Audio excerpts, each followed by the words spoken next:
Once again, functional Kenpo. Well, this time it's going to be functional Kenpo Jiu-Jitsu. Yeah, I tend not to do much of the Jiu-Jitsu in the videos. I tend to do more of the Kenpo, not too much of the groundwork, because self-defense on the street, I don't like using my guard work on damn asphalt. It's not fucking comfortable, to be blunt about it. I like to stay on the feet, put hammer on the ground, but sometimes that's not an option. So one of the things I showed in one of my little highlight clips before, there's a section in there where I kind of looped different footage of me doing a certain roll when I get a front headlock, wrestler's headlock, guillotine choke they call it in jiu-jitsu, or just a front choke.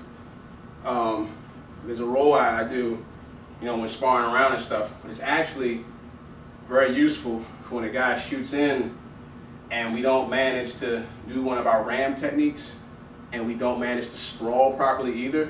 In other words, he got us. So we're going down to the ground. So it's a certain roll I do to basically nullify his takedown.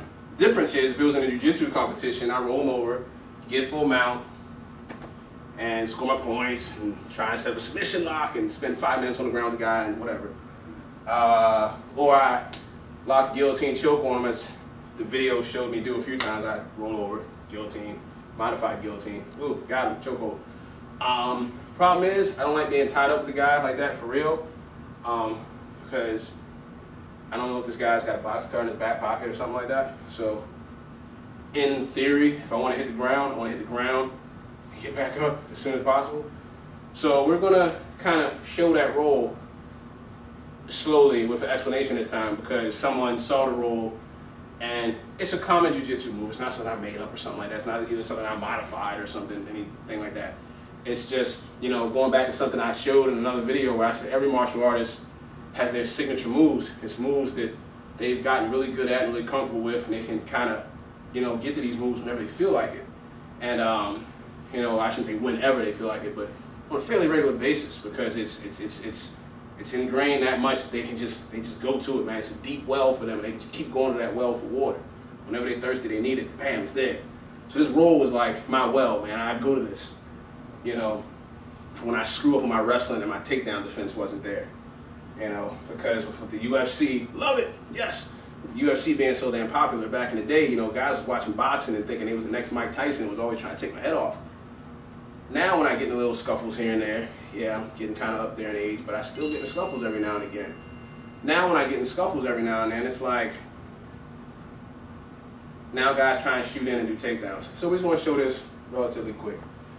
So we're going to start from over here because we kind of cramped for space a little bit.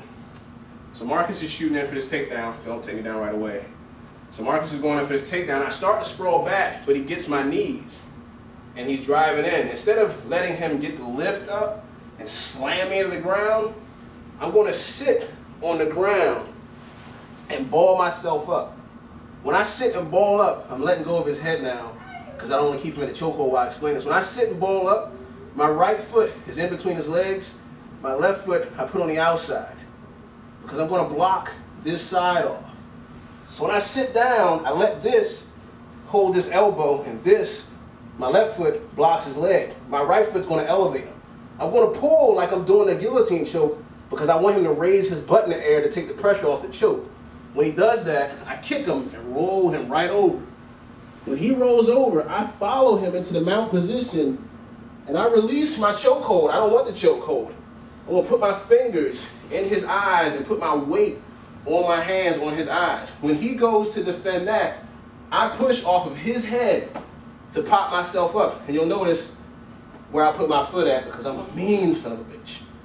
Once I do this, I use that to get up and get my distance, and that is just the end of the move. Total different reason for doing what we do. I don't want to mount him and work for an arm bar and Kimura lock and everything else I know how to do down there. I just want to roll him, put him on the bottom, give him something to think about, so I can get the hell up, because I don't want to sit there and wait for Winslow's ass to come from off camera and beat me up. $5 to whoever gets that reference.